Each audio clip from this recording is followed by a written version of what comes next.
कल शाम को जब मैं ऑफिस से वापस जा रही थी तो एक छोटी सी लड़की जो अक्सर मुझे मिलती है, जब मैं घर जाती हूँ, मेरी गली में ही होती है, तो उसने एक भारी सा बैग उठाया हुआ था।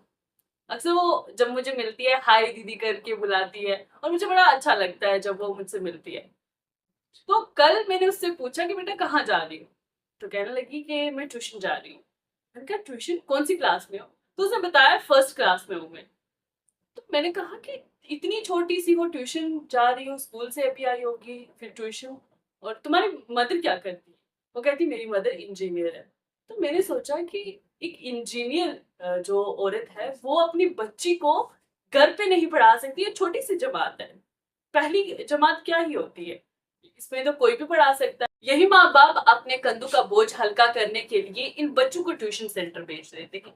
लेकिन समझने वाली बात यह है कि जो जिन बच्चों को आप महंगे महंगे स्कूल्स में पढ़ा रहे हो, वहां पर ट्यूशन जो फी है वहां पे अलग से दे रहे हो, और बाद में आप ट्यूशन में भी इन बच्चों को पढ़ा रहे हो। और जो माँ बाप, जो पेरेंट्स, जो वालिदैन बाहर जाकर जब सब्जी खरीदने जाते हैं या फ्रूट्स खरीदने जाते हैं या ऑटो में कहीं सफर कर रहे होते हैं, तो यही पेरेंट्स जो है वो बार्गेनिंग कर रहे होते हैं। लेकिन जब ट्यूशन वाले इनको फीस मांगते हैं कि इतने कोर्स की 50,000 60,000, तो आराम से जेब से निकाल कर ये पैसे दे देते हैं। लेकिन तब इनको बार्गेनिंग याद नहीं आती। महंगे स्कूल्स में पढ़ा रहे हैं, वहां पे आप किताबों का अलग से खर्चा दे रहे हो, प्रिंटिंग का अलग से खर्चा दे रहे हो, वर्दियां 2-3 जो है वो बदली जाती हैं हफ्ते में, उसके अलग से आप पैसे दे रहे हो। तो वहीं आप ट्यूशन में भी उतना ही खर्चा कर रहे हैं।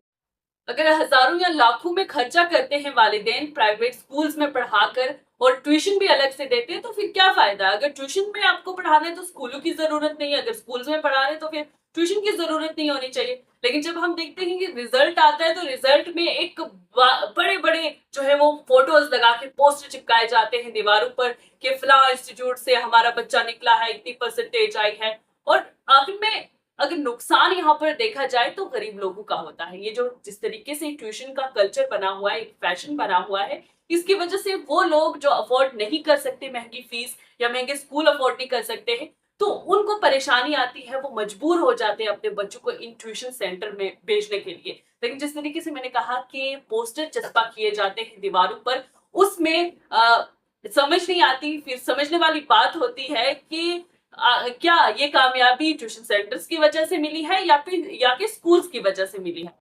अगर ट्यूशन वाले ही आपके बच्चों को कामयाब बनाते हैं, अच्छे मार्क्स से जो है उनको पास करवाते हैं, तो फिर मुझे लगता है कि एक ऐसा सिस्टम होना चाहिए जिससे स्कूल्स जो हैं इनका, ये इदारे जो है वो बंद कर दिए जाए, और इंस्टीट्यूट्स जो हैं, कोचिंग सेंटर्स जो हैं, इनको बहाल किया जाए, इनको एफिलेट किया जाए सरकार के साथ या बोर्ड्स के साथ, जो है इनको जोड़ा जाए, जिससे बच्चों को पास कराया जाए, बोर्ड एग्जाम्स इनके करवाए जाए। तो वहीं पर अगर हम चस्पा हुए इन पोस्टर की तरफ देखते हैं, तो यहाँ पे टॉप जो बच्चे जिन्होंने किया होता है वही होते हैं।